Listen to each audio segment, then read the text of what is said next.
Nakakakilabot ang balitang ito. Posible kasing may sumabog na malaking gulo sa South China Sea. Lahat raw kasi ng balikatan exercises dinaraos sa loob ng Exclusive Economic Zone.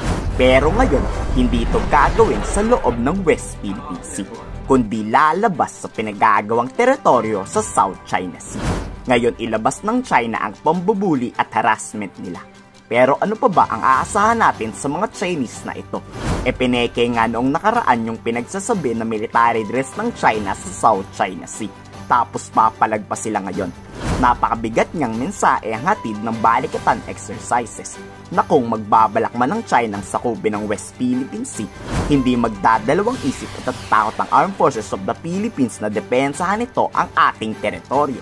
The reason why we do exercises is to demonstrate our combat readiness. And it is also a demonstration of our comprehensive archipelagic defense concept. You do exercises for that primarily. The possibility that this also sends a message to our adversaries, to our friends, to our allies, and also to our like-minded partners. The message actually, if you take it into totality, is the main goal of the exercise objectives, which is to demonstrate the strength of the alliance and our willingness to defend our territory. Papalayasin ang lahat ng natitirang barko ng China sa South China Sea. Pag may pumalag, tiyak katapusan na ng China. For sure magagalit dito ang China. Pero di pa man nakakapagsalita si Mao Ning, nagbitaw na ng mabibigat na salita ang Major General ng Pentagon. Ang gagawin daw ng balikan exercises ay naayon sa international law.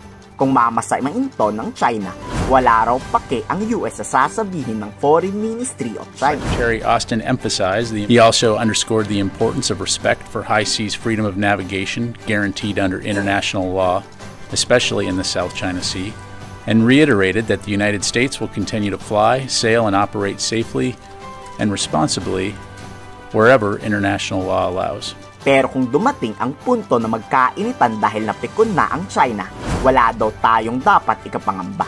Bukod sa may sarili tayong missile defense system na kayang pabagsakin ang papasok na missile na mula sa China, nasa Pilipinas na rin ang isa sa kinakatakutan na missile ng US. Kaya lang naman itong pasabugin ang kahit anong barko ng China na nasa South China Sea. Literal na isang maling galaw ng China, sabog talaga silang lahat. Weapon system that the United States has put into a prime mover, and it has been deployed already up north. So even moving this equipment from one point of the country to another already has training benefits on our part. Handa ang Pilipinas kung sa lupa ang giyera, pero sasanayin naman ang kahandaan nito sa panlalabas na digmaan.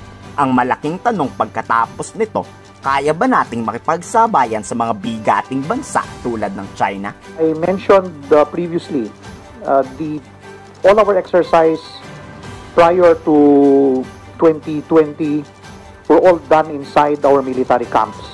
You perform an exercise within a military camp and you've been doing it so many times, it no longer presents any challenges, no more surprises, and it limits also the type of involvement of the capabilities that you want.